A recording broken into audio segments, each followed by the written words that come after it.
নমস্কাৰ।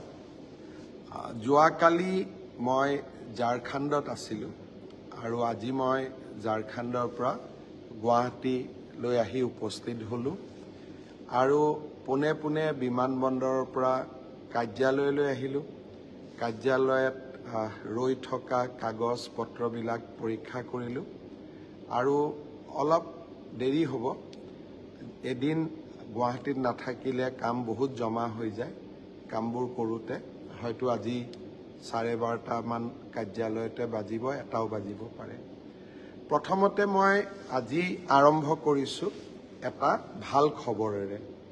যোৱাকালি বিশ্ববিদ্যালয় অনুদান আয়োগে আমাৰ অসমৰ দুখন ঐতিহ্যমণ্ডিত মহাবিদ্যালয়, ভোলানাথ বৰুৱা মহাবিদ্যালয়, যাক আমি ছুটিকৈ বি বৰুৱা কলেজ বুলি কওঁ গুৱাহাটীৰ, আৰু BN কলেজ ধুবুৰী, এই দুইখন মহাবিদ্যালয়ক স্বায়ত্তশাসিত মহাবিদ্যালয়ৰ মৰ্যাদা প্ৰদান কৰিছে। মহাবিদ্যালয় দুইখনৰ অধ্যক্ষ, পৰিয়ালবৰ্গ, অধ্যাপক, অধ্যাপিকা, ছাত্ৰ ছাত্ৰী, প্ৰাক্তন ছাত্ৰ ছাত্ৰী, প্ৰাক্তন অধ্যাপক, অধ্যাপিকা সকলোকে মই অভিনন্দন জনাইছোঁ। এয়া এক প্ৰাপ্তিৰ মুহূৰ্ত আৰু এই প্ৰাপ্তিৰ মুহূৰ্তত মই দুইখন মহাবিদ্যালয়লৈ অসম চৰকাৰৰ হৈ উষ্ণ অভিনন্দন জনাইছোঁ। মই বিশ্বাস কৰোঁ অসমৰ ৰাইজেও এই সাফল্যত আনন্দিত হৈছে। অসম লাহে লাহে সকলো ফালতে আগবাঢ়িছে। এই দুইখন মহাবিদ্যালয়ৰ সফলতাই আকাশ চুব পৰা এখন অসমৰ সাফল্যৰ কথা আকৌ এবাৰ সোঁৱৰাই দিলে। আপোনালোকে জানি ভাল পাব যে এতিয়া লাহে লাহে অসমত স্বায়ত্তশাসিত মহাবিদ্যালয়ৰ সংখ্যা কেইবাখনলৈও বৃদ্ধি পালে। Uttar Lakhimpur college, JB college, Nagaon college, Sivasagar college, Arya Vidyapeeth college, Furkating college, DR college, Bir Lachit college আৰু এতিয়া বি বৰুৱা মহাবিদ্যালয় আৰু BN কলেজ ধুবুৰী। মই আশা কৰোঁ শৈক্ষিক উত্তৰণৰ এই যাত্ৰা নিশ্চয় অব্যাহত থাকিব। আজিৰ দিনটোত আমালৈ আৰু এটা ভাল খবৰ আহিলে। যোৱা কেইদিনমান আগতে SDG গ'ল, ছাষ্টেইনেবল ডেভেলপমেণ্ট গ'ল, এই শিতানত কেনেকৈ অসম লাহে লাহে আগবাঢ়ি গৈ এতিয়া দেশৰ ফ্ৰণ্ট ৰেংকিং আগশাৰীৰ ৰাজ্যত স্থান পালে, তাৰ বিষয়ে মই সাংবাদিক মেলত বহলাই ব্যাখ্যা কৰিছিলোঁ। 2021 চনত মই যেতিয়া প্ৰথম মুখ্যমন্ত্ৰী হৈছিলোঁ, সেই সময়ত SDGৰ ৰিপৰ্ট এটা প্ৰকাশ পাইছিলে। সেই ৰিপৰ্টটোত আমাক পাৰফৰ্মাৰ কেটেগৰীত ৰখা হৈছিলে। প্ৰথমতে আমি এছপাইৰেণ্ট আছিলোঁ, তাৰপিছত পাৰফৰ্মাৰ কেটেগৰীলৈ আমি আহিলোঁ। সংবাদ পত্ৰই ভীষণ সমালোচনা যে অসম এতিয়াও পাৰফৰ্মাৰ কেটেগৰীত আছে। মই কৈছিলোঁ যে PWDত ৰাস্তা বনাব সহজ, কিন্তু দৰিদ্ৰতা দূৰীকৰণৰ বাবে আমাক অকণমান সময় লাগিব। শিক্ষাক এক নতুন ৰূপলৈ লৈ যোৱাত সময় লাগিব। স্বাস্থ্যক আগুৱাই লৈ যোৱাত সময় লাগিব। আমি ধৈৰ্যৰে কাম কৰিব লাগিব। 60 বছৰ কংগ্ৰেছে শাসন কৰাৰ পিছত গণপৰিষদৰ 10 বছৰৰ শাসনকালত যি কাম সম্ভৱ নহ'ল, সেই কাম আমি মাত্ৰ 5-6 বছৰৰ ভিতৰত কেনেকৈ কৰিম। কিন্তু আমাৰ সাহস আছে, আমি আমাৰ লক্ষ্যত উপনীত হ'ম। সমালোচনা নালাগে, আমাক আশীৰ্বাদ কৰক। 2023ত SDGৰ নতুন যি আমাৰ সমীক্ষা প্ৰকাশ পালে, অসম এতিয়া ভাৰতৰ আগবঢ়া ৰাজ্যসমূহৰ দৰে ফ্ৰণ্ট ৰেংকিং ৰাজ্যত পৰিণত হ'ল। ছাষ্টেইনেবল ডেভেলপমেণ্ট গ'ল হ'ল ইউনাইটেড নেশ্যনে বান্ধি দিয়া মানুহৰ জীৱনৰ লগত জড়িত কেইবাটাও সমস্যাৰ বহনক্ষম সমাধান, যেনেকৈ দৰিদ্ৰতা নিৰ্মূলকৰণ, বিশুদ্ধ খোৱা পানী, গ্ৰীণ পাৱাৰ, বহুত কেইটা ইয়াত ইন্ডেক্স থাকে আৰু গোটেইকেইটা ইন্ডেক্সতে এতিয়া অসমে ফ্ৰণ্ট ৰেংকিং ৰাজ্য হিচাপে স্বীকৃতি পাইছে নীতি আয়োগৰ সমীক্ষা। এই ভাল খবৰবোৰৰ মাজতে আজি আৰু এটা ভাল খবৰ আহিল।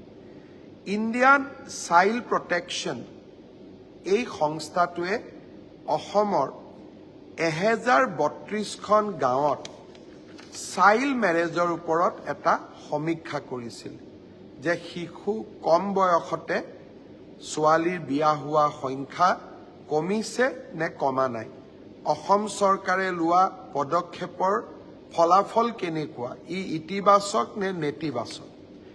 আপোনালোকে জানি ভাল পাব এই ইণ্ডিপেণ্ডেণ্ট গ্ৰুপটোৱে 20খন জিলাৰ 1132খন গাঁৱত সমীক্ষা কৰিছিল। তেখেতসকলে আজি প্ৰতিবেদন ৰাষ্ট্ৰজুৰি প্ৰকাশ কৰিছে যে 81খন গাঁৱত চাইল্ড মেৰেজৰ ঘটনা কমি আহিছে। তেওঁলোকে 600খন গাঁও আৱিষ্কাৰ কৰিলে, বিচাৰি পালে, য'ত এটাও চাইল্ড মেৰেজৰ ঘটনা 21 চনৰ পিছত হোৱা নাই। আৰু তেখেতসকলে এইটো সমীক্ষাত কৈছে যে অসমৰ এই গাঁওসমূহৰ 98% ৰাইজে চাইল্ড মেৰেজৰ বিপক্ষে চৰকাৰে লোৱা প্ৰচেষ্টাক সমৰ্থন দিছে। মই প্ৰতি 6 মাহৰ মূৰে মূৰে চাইল্ড মেৰেজৰ লগত জড়িত লোকসকলক আমি গ্ৰেপ্তাৰ কৰোঁ, আইনৰ ওচৰলৈ লৈ যাওঁ। প্ৰথমতে মানুহে দুই এজনে আমাক বেয়া পাইছিলে, কিন্তু এতিয়া গাঁৱে ভূঞে গ'লে ময়ো সোধোঁ যে সৰু বয়সতে কোনোবা বিয়া হৈছে নেকি? সকলোৱে কয় নাই নাই, আমাৰ গাঁৱত হোৱা নাই, আমি নকৰোঁ, আমি কৰিব নিদিওঁ, আমি আইন ভাঙিব নিদিওঁ। আনকি সংখ্যালঘু গাঁওসমূহতো এই কণ্ঠ মই শুনিবলৈ পাওঁ। অৱশ্যে আমাৰ যি প্ৰচেষ্টা, সেই প্ৰচেষ্টা অব্যাহত থাকিব। আমাৰ টাফ একশ্যন, কঠোৰ পদক্ষেপ চলি থাকিব। নৱেম্বৰ ডিচেম্বৰ মাহত আমি আৰু এবাৰ এনেকুৱা শিশুক কম বয়সতে বিয়া দিয়া ব্যক্তিসকলৰ বিৰুদ্ধে বা বিয়া কৰোৱা ব্যক্তিসকলৰ বিৰুদ্ধে আমি আকৌ এবাৰ ব্যৱস্থা হাতত ল'ম। মই ডিজিপি মহোদয়ক ইতিমধ্যে নিৰ্দেশ দিছোঁ যে প্ৰাথমিক সমীক্ষা আপুনি আৰম্ভ কৰক। নৱেম্বৰ ডিচেম্বৰ মাহত আমি আৰু এবাৰ ব্যৱস্থা হাতত ল'ব লাগিব। এটা নতুন ট্ৰেণ্ড অসমত কিছুদিনৰ পৰা দেখা দিছে যে আমাৰ কংগ্ৰেছ দলৰ টুইটাৰ হেণ্ডেল, ফেচবুক হেণ্ডেলসমূহে আৰু তেওঁলোকৰ কিছুমান নেতাই চৰকাৰখনক হোৱাই নোহোৱাই সমালোচনা কৰে। যোৱাকালি মই যেতিয়া ঝাৰখণ্ডত আছিলোঁ, একাংশ লোকে অসমৰ ছ'চিয়েল মিডিয়াত হাহাকাৰ লগাই দিলে যে অসমৰ চৰকাৰী চিকিৎসালয়সমূহৰ পৰা দৰ্জনে ডক্টৰে পদত্যাগ কৰিছে। একাংশই ইমানো ক'ব গ'লে যে গণ পদত্যাগ আৰম্ভ হ'ল, মাছ ৰেজিগনেশ্যন আৰম্ভ হ'ল। ময়ো বাতৰিটো পাই আচৰিত হ'লোঁ। মই কালি একো মতা নাছিলোঁ। গুৱাহাটীলৈ আহিয়ে মই স্বাস্থ্য বিভাগৰ বিষয়াসকলক মাতি আনিলোঁ। মই ফেচবুক লাইভত যাম, আপোনালোকে মোক কথাটো কি আছে অলপমান বুজাই কওক। দৰাচলতে আমাৰ অসমত এইটো সত্য যে মেডিকেল কলেজৰ পৰা কিছু সংখ্যক ডক্টৰে প্ৰত্যেক বছৰত পদত্যাগ কৰে। 2021 চনত মেডিকেল কলেজৰ পৰা 36জন ডক্টৰে পদত্যাগ কৰিছিল। 2022 চনত 12জন ডক্টৰে পদত্যাগ কৰিছিল। 2023 চনত 64জন ডক্টৰে পদত্যাগ কৰিছিল। আৰু 2024 চনতো 5জন ডক্টৰে পদত্যাগ কৰিছে আৰু কিছু পদত্যাগ পত্ৰ আমাৰ হাতত আছে। অৰ্থাৎ সংখ্যাটো কিমান? 2021ত 36 গৰাকী, 2022ত 12 গৰাকী, 2023ত 64 গৰাকী আৰু 2024ত এতিয়ালৈকে 5 গৰাকী, ভৱিষ্যতলৈকে হয়তো আৰু কিছু সংখ্যক পদত্যাগ পত্ৰ আমি গ্ৰহণ কৰিম। কংগ্ৰেছ দলে ইয়াক লৈ ফূৰ্তি কৰি আছে যে ডক্টৰে পদত্যাগ কৰিছে, মেডিকেল কলেজবিলাক এতিয়া বন্ধ হৈ যাব। কেইদিনমান আগতে মই কৈছিলোঁ যে তিনিচুকীয়া মেডিকেল কলেজক নেশ্যনেল মেডিকেল কাউন্সিলে স্বীকৃতি দিলে। অসমত এতিয়া 13খন মেডিকেল কলেজ হ'ল। কংগ্ৰেছে বিচাৰে এই মেডিকেল কলেজবোৰ বন্ধ হৈ যাওক। যোৰহাটত মেডিকেল কলেজ কৰোঁতে প্ৰতিদিন বাতৰি কাকতৰ লগততো মই এক প্ৰকাৰ সংগ্ৰাম কৰিছিলোঁ প্ৰতিটো দিনেই। এতিয়া মই আপোনালোকক এটা নতুন তথ্য দিব খুজিছোঁ। 2021ত পদত্যাগ কৰিলে 36 জনে। 2021ত নতুন ডক্টৰে কিমান নিযুক্তি ল'লে? মেডিকেল কলেজত 2021ত 36 জনে পদত্যাগ কৰিলে, কিন্তু নতুন ডক্টৰ কিমান এপইণ্টমেণ্ট হ'ল?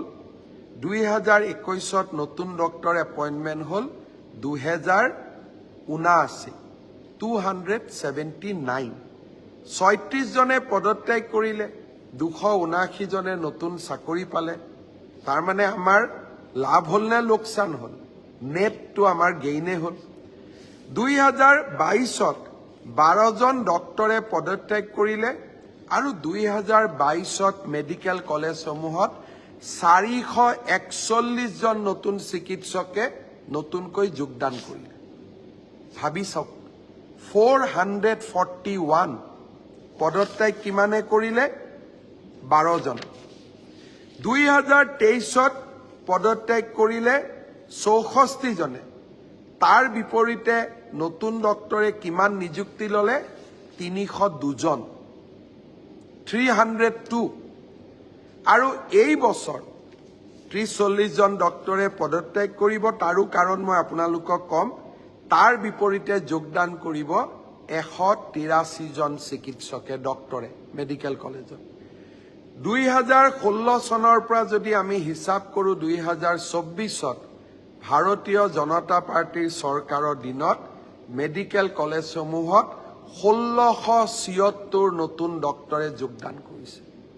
আপোনালোকে চাওক, চিকিৎসকে হওক বা এই মেধা ছাত্ৰ ছাত্ৰীসকলে হওক, আমাৰ ৰাজ্যখনৰ চিকিৎসা ব্যৱস্থাৰ ওপৰত তেওঁলোকৰ কিমান বিশ্বাস আছে।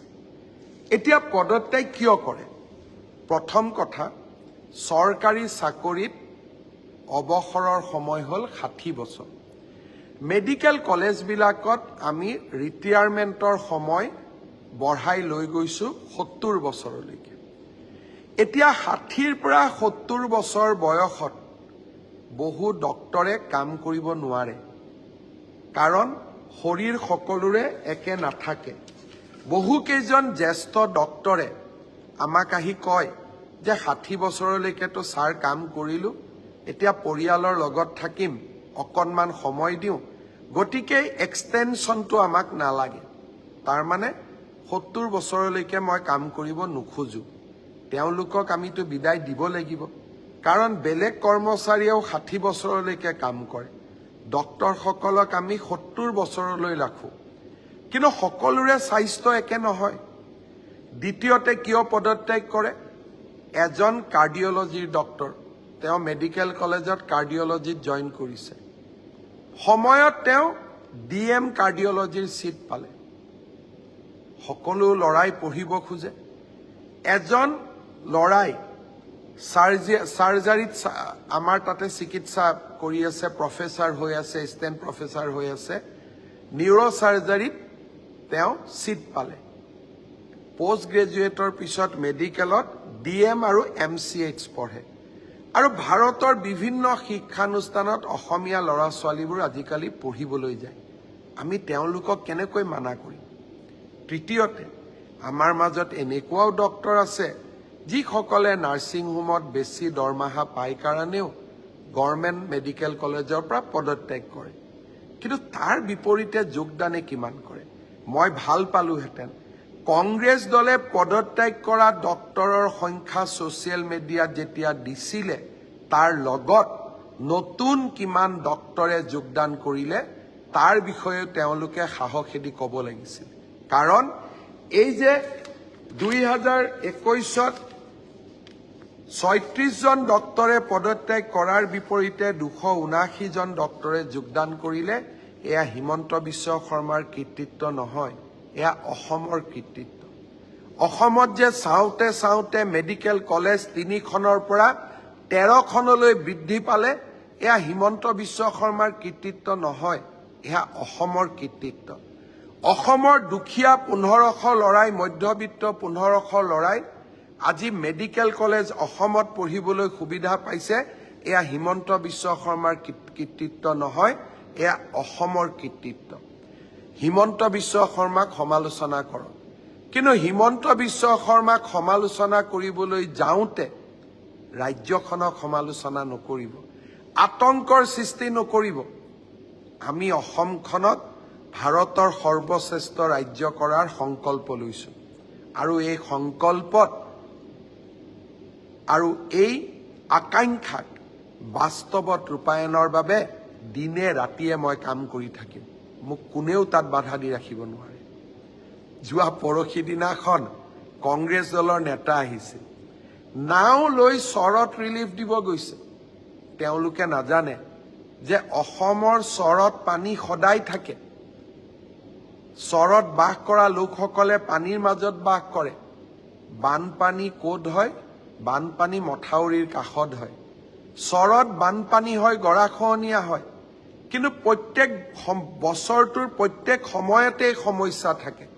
বানপানীৰ লগত সম্পৰ্ক নাই, বানপানী নাথাকিলেও চৰত পানী থাকে। নাও লৈ বিচাৰি বিচাৰি ৰিলিফ কেম্প বিচাৰিবলগীয়া হোৱাটো অসমৰ বাবে আন এক কৃতিত্ব।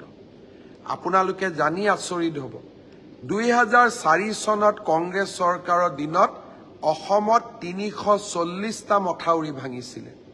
আজি আমাৰ চৰকাৰৰ দিনত মাত্ৰ 4টা মথাউৰি ভাঙিছে, আৰু আমি চেষ্টা কৰিম আগৰ বছৰবিলাকত যাতে 4টা মথাউৰিও নাভাঙে। কিন্তু আজি মই কৃতিত্বৰে কম যে 4টা মথাউৰিৰ ইতিমধ্যে আমি দুলীয়াজান সমষ্টিৰ মথাউৰিটো ইতিমধ্যে আমি জোৰা লগাই দিলোঁ, মাজুলীৰ মথাউৰিও আমি জোৰা লগাই দিলোঁ। বানপানীৰ 10 দিন পিছত মথাউৰিক সম্পূৰ্ণভাৱে নিৰ্মাণ কৰি ওলোৱাৰ ই আগতে আমাৰ চৰকাৰৰ দিনতো সম্ভৱ হোৱা নাছিল, কংগ্ৰেছ চৰকাৰৰ দিনতো সম্ভৱ হোৱা নাছিল। অসম আগবাঢ়িছে। আজি অসমৰ ভৱিষ্যত আজি কোনেও ধৰি ৰাখিব নোৱাৰে। অসমে আকাশ চুব, তাক মই বিশ্বাস কৰোঁ। মই থাকোঁ বা নাথাকোঁ, অসমে আকাশ চুবই। কাৰণ আজি আমি এখন নতুন অসমৰ সৃষ্টি কৰিছোঁ, যিখন অসমত অসমৰ যুৱক যুৱতীয়ে মেধাৰ ভিত্তিত এপইণ্টমেণ্ট পায়, যিখন অসমত মেডিকেল কলেজ হয়, যিখন অসমত 1500 চিকিৎসকে মেডিকেল কলেজত চাকৰি যোগদান কৰে, যিখন অসমত 340টা মথাউৰি ভঙাৰ পৰিৱৰ্তে 4টালৈ হ্ৰাস কৰিব পৰা যায়। নতুন অসম, নতুন সপোন। বহুত বহুত ধন্যবাদ। শুভৰাত্ৰি।